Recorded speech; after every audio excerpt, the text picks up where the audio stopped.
Welcome to Story for Sleeping, where history whispers and voices from the past drift into dreams.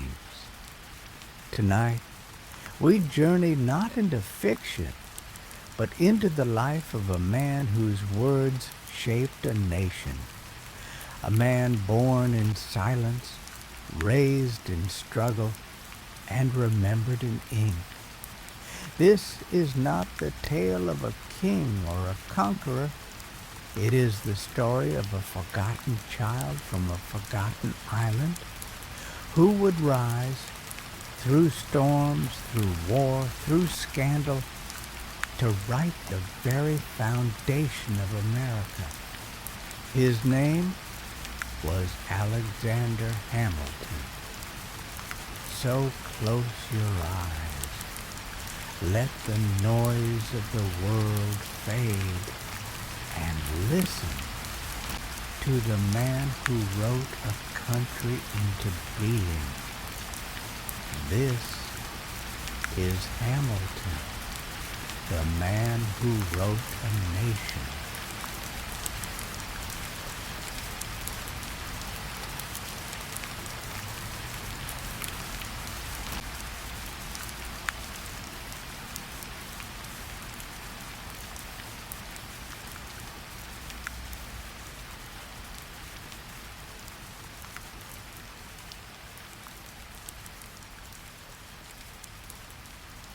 Long before he carved his name into the fabric of a nation, before he stood beside generals and shaped economies, he was just a boy born in the shadows of empire, on a forgotten speck of land kissed by salt winds and Caribbean sun. The island of Nevis in the British West Indies was no cradle of destiny. It was a place of traders and slaves, sugar and sorrow. Yet in the mid-1700s, it bore witness to the arrival of a child history would try to overlook. Alexander Hamilton. Even the details of his birth remain uncertain.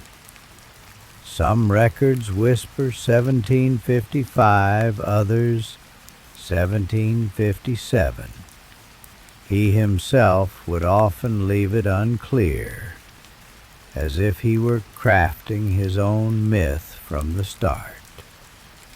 But what is known is this: he was born into chaos, into poverty, into shame. His mother, Rachel Fawcett, was bold, defiant, and outcast. Once married to a Danish merchant, her marriage collapsed, but the church refused her freedom.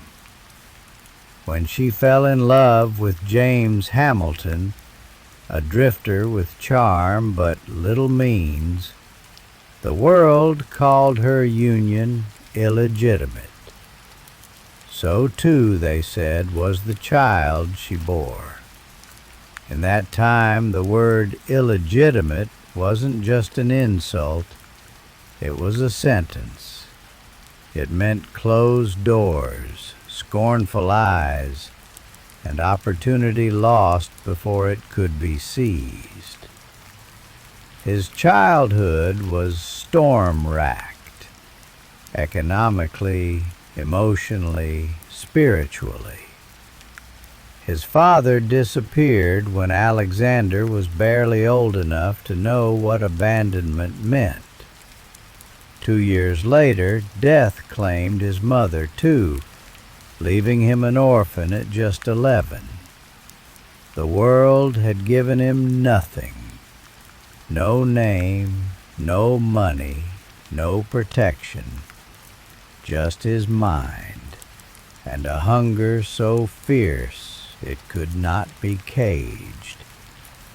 He bounced between caretakers, each more temporary than the last. He watched his cousin take his own life. He slept on floors, survived on scraps, and buried grief after grief. But through it all, something stirred inside him. A fire, a defiance, a belief that he could outright the world's cruelty. Local leaders were stunned. Who was this boy who wrote like a prophet? They passed his essay from hand to hand. Then they did something extraordinary. They took up a collection. From the wreckage of the storm, they gathered enough to send Alexander Hamilton to the American colonies to chase a future the island could never offer. He left the Caribbean behind with a suitcase of borrowed clothes, a heart full of ambition and the hopes of an island resting on his shoulders. He wasn't just heading to America. He was racing toward history.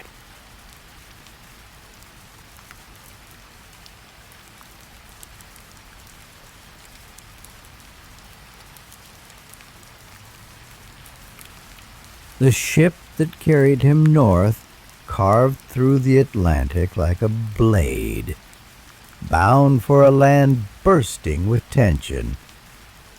The American colonies were restless, their relationship with the British Crown strained to the breaking point. But none of that concerned the teenage immigrant arriving with no title, no connections, just the weight of expectations and the sharpness of a pen. Alexander Hamilton stepped off the boat and into a world he barely recognized. Gone were the salt-soaked winds of the Caribbean. In their place, cobbled streets, brick buildings, and crowds thick with ideas.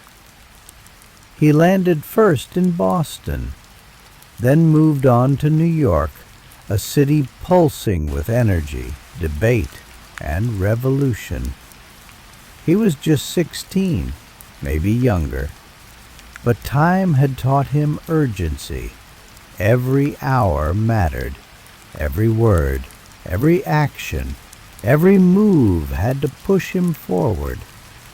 He enrolled at King's College, what we now call Columbia University. For a boy who had taught himself from ledgers and borrowed books, this was paradise.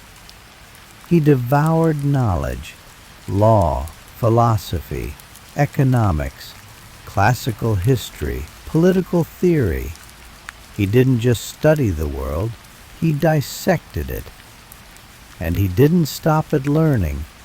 He began to write, anonymously at first, fiery essays that defended colonial resistance and warned of tyranny. His prose was mature beyond his years, elegant and forceful. Readers assumed the author was an experienced politician. When they discovered it was a teenager, they were stunned. But Hamilton wasn't satisfied with words alone. When the streets of New York echoed with the sound of muskets and the colonies edged closer to war, he joined a local militia, the Hearts of Oak. By day he read Cicero and Locke. By night he trained in graveyards, learning to load muskets by moonlight, drilling in silence among the dead. He was small, slight, and barely more than a boy, but his ambition made him 10 feet tall.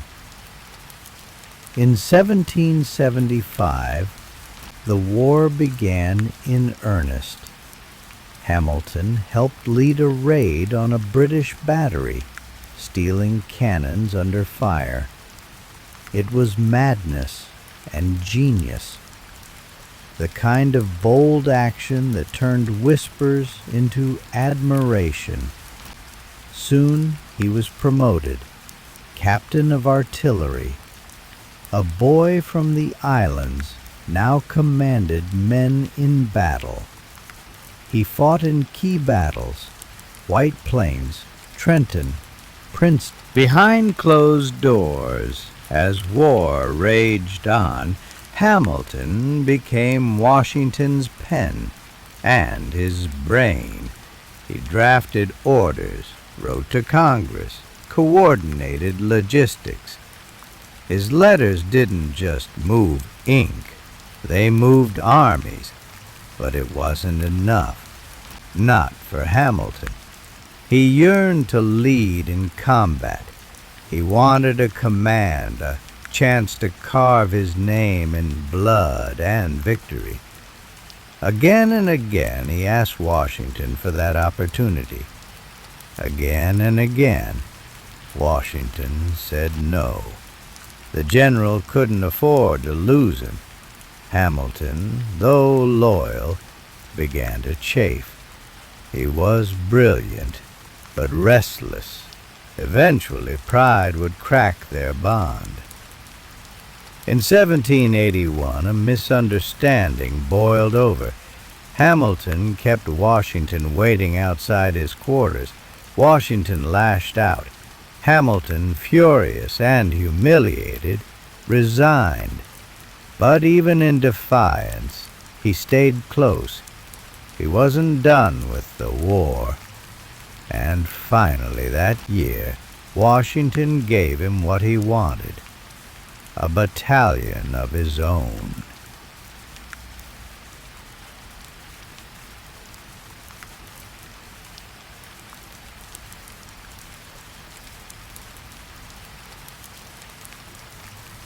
The war had dragged on for 6 long, blood-soaked years.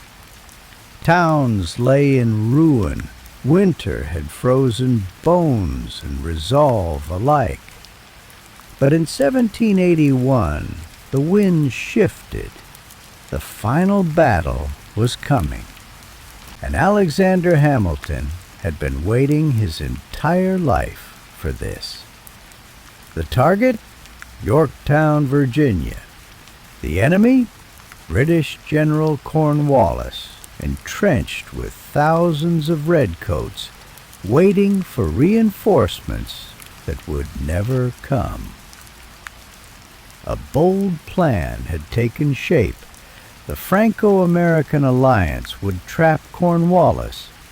Washington would march south. French ships would block the coast. And Hamilton, finally with command, would lead men into the fire. As the siege tightened, 2 British fortifications became the key.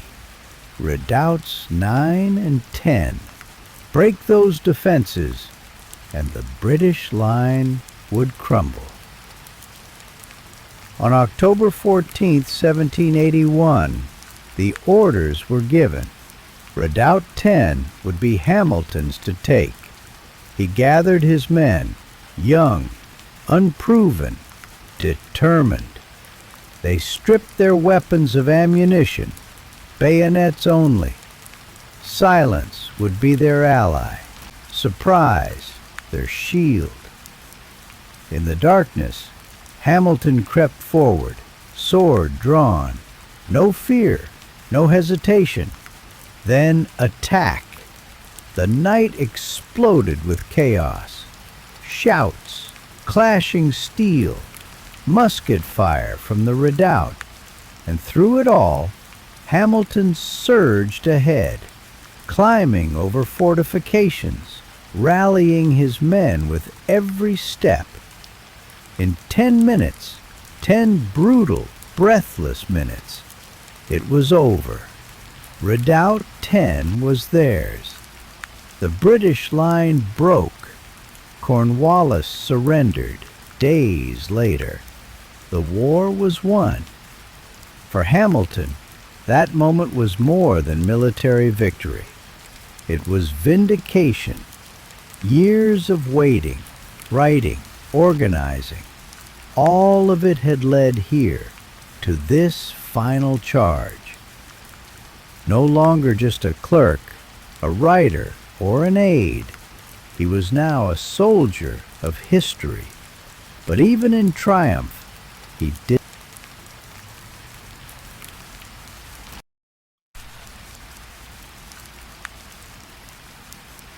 The war was over.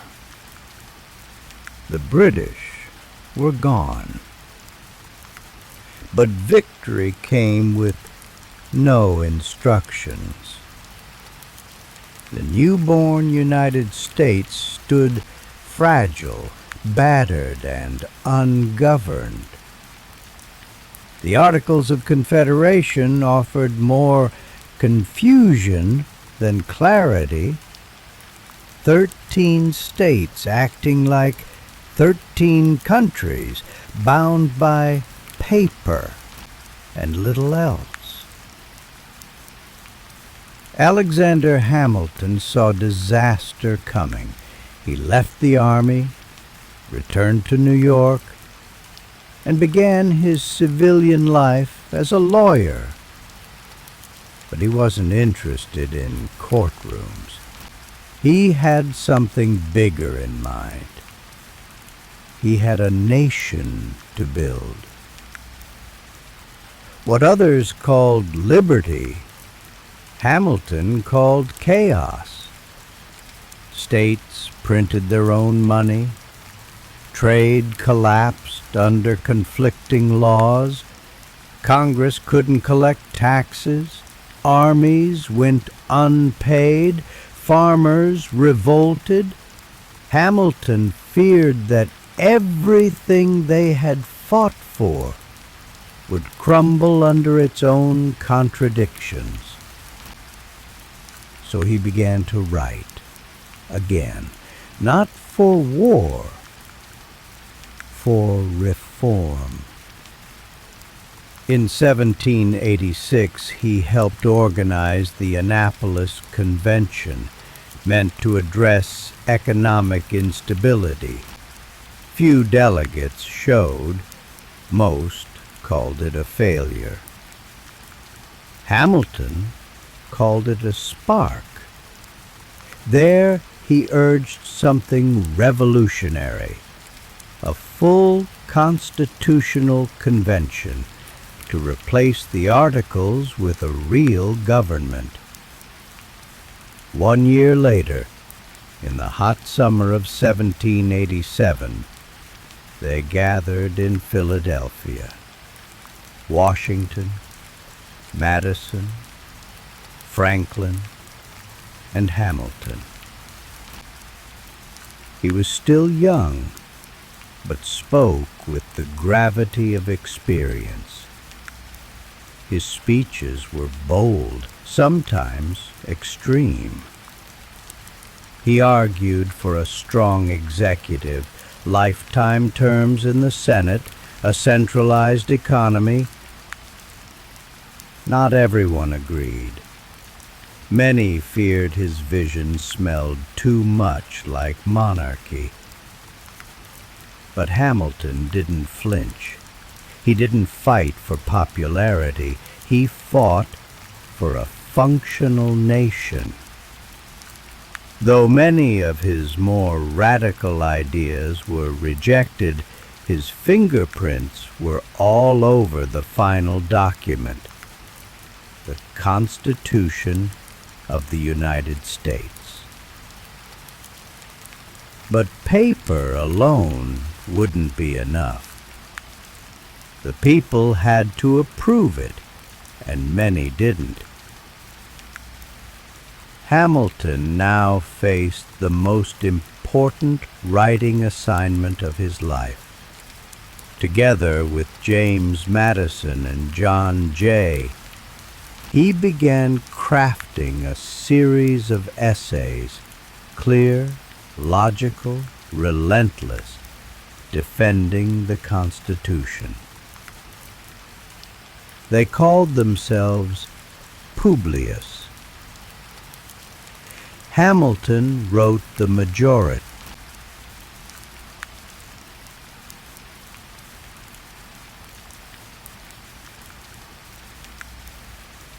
In 1789, the new American government took its first breath. The Constitution had been ratified. George Washington, revered and unchallenged, was unanimously elected president. And when it came time to choose the men who would shape this fragile experiment, Washington didn't hesitate. He needed someone to manage the country's finances. He chose Alexander Hamilton. At just 34 years old, Hamilton became the first Secretary of the Treasury. It was a grand title, but behind it was a disaster. The United States was bankrupt. No central currency, no banking system, no credit. The government owed millions to foreign nations, to soldiers, to private citizens. There was no structure, no roadmap, just debt. To most, it looked hopeless. To Hamilton, it looked like a challenge. He didn't walk, he ran. Within months, Hamilton submitted detailed reports to Congress, each one dense, ambitious, revolutionary. His first proposal was shocking. The federal government would assume all state war debts. To unify a nation, he argued, it must carry its burdens together. Critics gasped. Why should states that had paid their dues bail out those that hadn't? But Hamilton saw the debt not as a weight, but as a bond. If the federal government owed money, then rich financiers and foreign allies would have a reason to keep it alive. Debt, managed wisely, could be leverage. Next, he proposed the creation of a national bank, a central institution to issue stable currency, collect taxes, manage government funds, and stimulate commerce. To some, it was genius. To others, it was blasphemy. Thomas Jefferson, Secretary of State, was horrified. A national bank, he argued, was unconstitutional. It reeked of monarchy. It reeked of Europe. Hamilton responded with logic, law, and fire. He didn't just believe in the bank. He believed in a system, a nation powered by industry, credit, and order. Not 13 feuding states, but one economy. His ideas kept coming.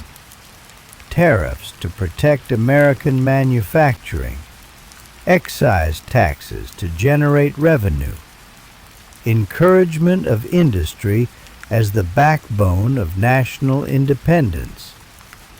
To Hamilton, economics was not just numbers, it was nationhood. And Washington, ever pragmatic, backed him. In just a few years, the U.S. economy began to shift. The dollar gained strength. Foreign nations began to invest.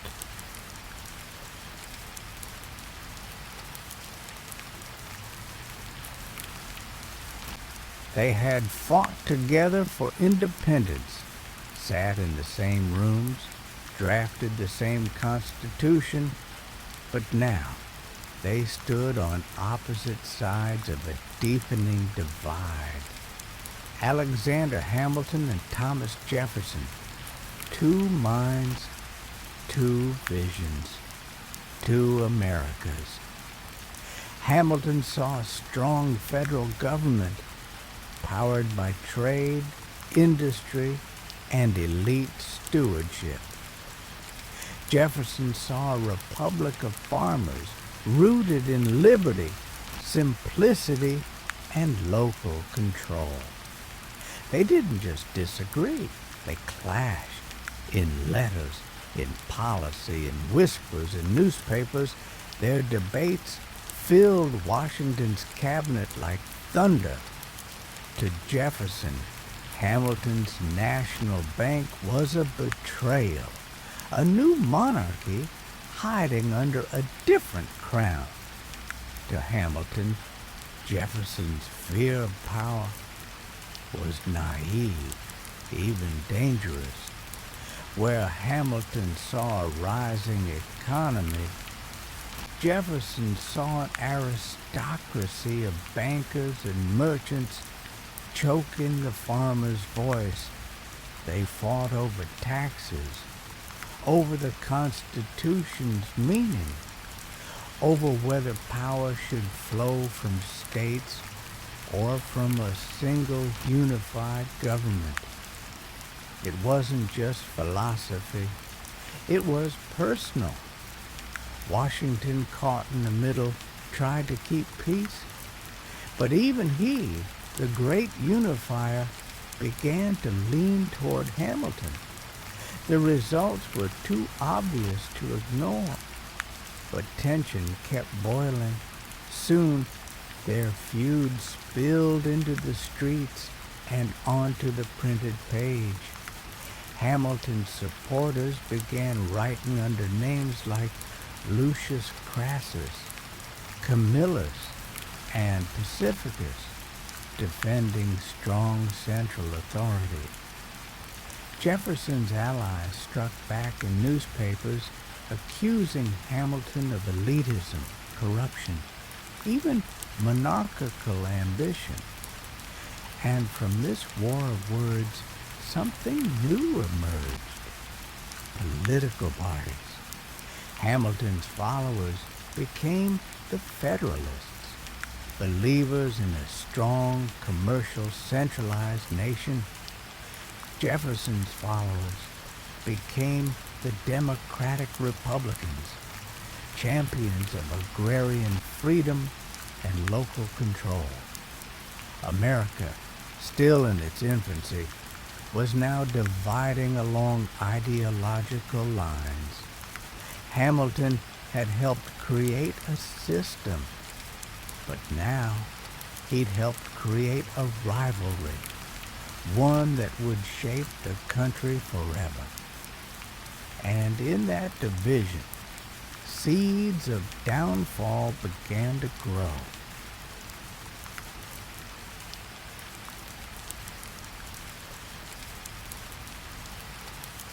By the end of the 1790s, Alexander Hamilton stood as a paradox.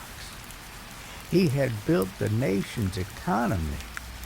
He had shaped its constitution. He had faced down rebellion and rivals alike. But beneath the armor of brilliance, cracks began to show. And when they came not from his enemies, but from his own mistakes. It started in 1791. A young woman named Maria Reynolds appeared at Hamilton's door. She claimed she had been abandoned by her husband and needed help. Hamilton, ever drawn to beauty and drama, offered his aid. But it wasn't just kindness. It became an affair, clandestine, passionate, and reckless. Her husband, James Reynolds, found out. But he didn't demand justice. He demanded money. Thus began months of blackmail. Hamilton, fearing scandal, paid again and again while continuing the affair. It was a trap, and Hamilton walked straight into it. Years passed. Hamilton left government, but remained politically powerful. Then in 1797, whispers began. Political rivals had uncovered the payments. They believed Hamilton had embezzled government funds. The truth? The money was real. The crime was personal, not political. And then Hamilton did something no one expected. He confessed. He published a 95-page pamphlet in his own hand, admitting to the affair in brutal detail. He named names, told the story, destroyed the rumors of financial corruption, but in doing so, he obliterated his own reputation. It was the first major sex scandal in American politics, and it ruined him. The public was stunned. Hamilton's enemies rejoiced. His allies cringed. And at home, the consequences were far deeper. His wife Eliza was devastated. The woman who had stood beside him through war and politics was now forced to endure public shame, betrayal, and heartbreak. She didn't leave him, but something inside her changed. And Hamilton? He would never again hold public office. He had survived duels, disasters, and debts. But now he faced the one opponent he could never defeat, himself.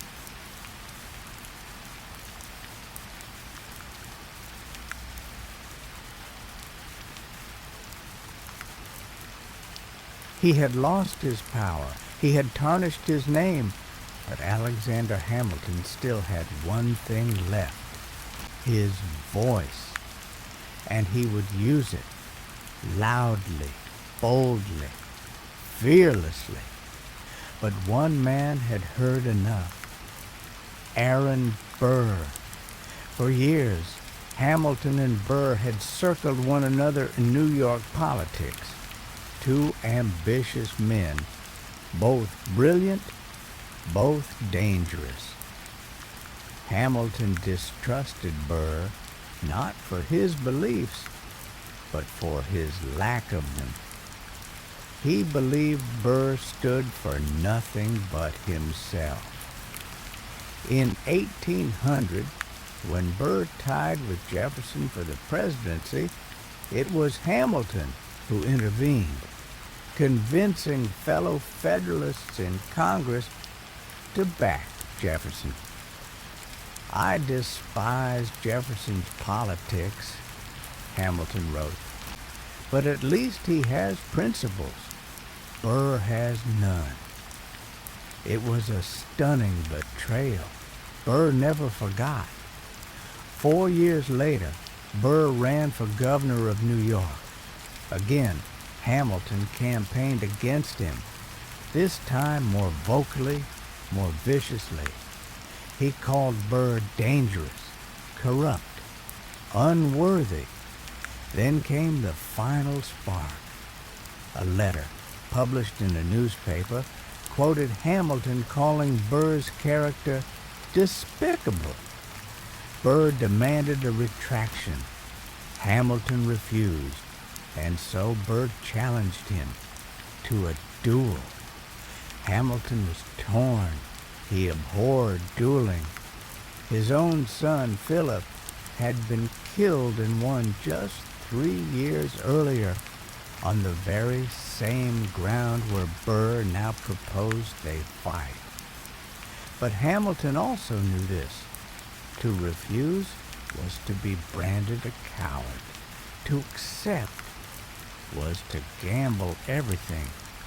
So he prepared. He put his affairs in order. He wrote letters to Eliza, to his children, and he declared his intention to fire into the air, to not kill, only to defend his honor. But not all duels follow the plan. July 11th, 1804, Weehawken, New Jersey. At dawn, Hamilton and Burr faced each other, 10 paces apart, pistols drawn. The signal was given.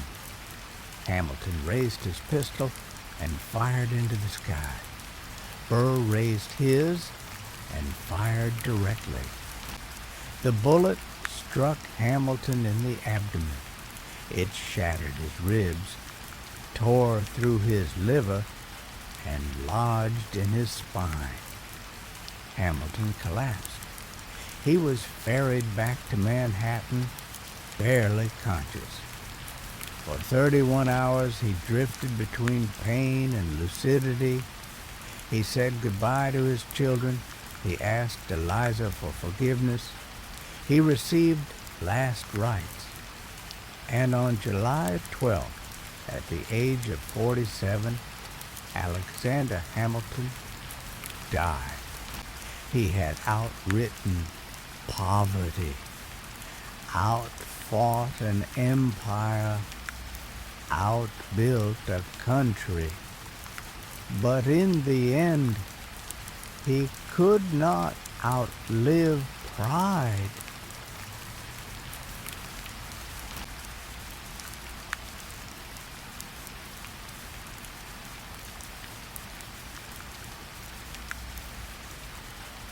When the world turned its back on Alexander Hamilton, one woman refused.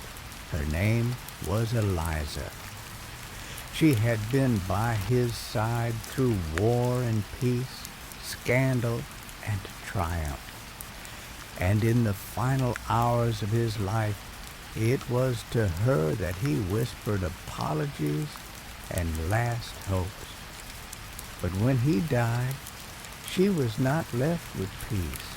She was left with death, with 7 children, and with a husband's name in ruins. To many, Alexander Hamilton was already fading, reduced to a headline, a duel, a disgrace. But Eliza refused to let that be his ending. She chose to rebuild what history tried to bury. She began by preserving his papers, letters, essays, reports, speeches. She combed through every scrap of ink her husband had left behind.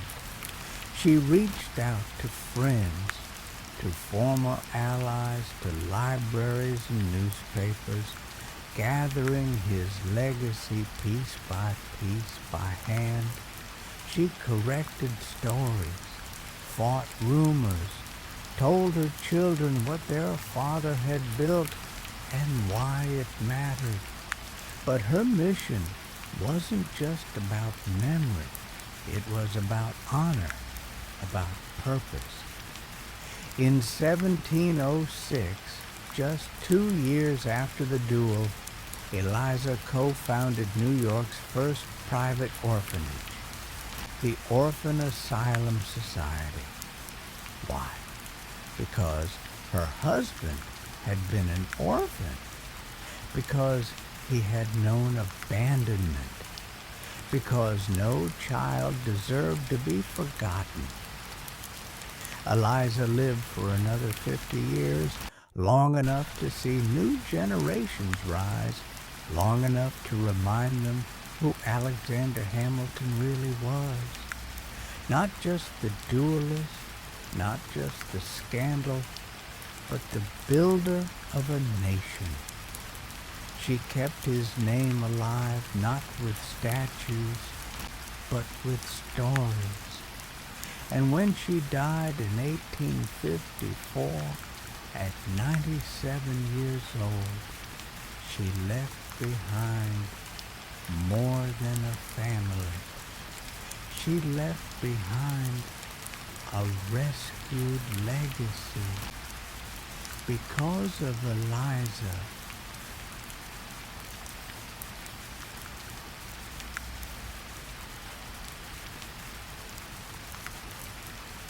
For a long time, Alexander Hamilton's name gathered dust. The founding fathers took their places in marble and myth. Washington the general, Jefferson the philosopher, Franklin the sage. Hamilton, he was the one who fell in a duel. His writings endured, his systems endured, but his story, the man himself, faded. One day, a man picked up a biography at an airport, and everything changed. In 2004, historian Ron Chernow released a book titled Alexander Hamilton, a rich, detailed portrait of a man long misunderstood. Among its early readers was a young playwright named Lin-Manuel Miranda. On vacation, Miranda devoured the book, and by the second chapter he knew this wasn't just history, it was hip-hop. A poor immigrant who rose through words, who built systems with his mind and defended his name with a pen. It wasn't just inspiring, it was rhythmic, musical, alive. In 2015, the musical Hamilton debuted at the Public Theater. It was like nothing the world had ever seen. Founding fathers rapping about revolution, immigrants taking center stage, actors of color rewriting the story of America. And the world listened. Hamilton exploded. Broadway, Grammy Awards, the Pulitzer Prize, the White House. Classrooms changed their curriculums. Teachers quoted lyrics. Teenagers memorized the Federalist Papers. Tourists visited Trinity Church just to find a name that had been silent for centuries. A man who died in obscurity became a cultural phenomenon. But more than fame, he found understanding.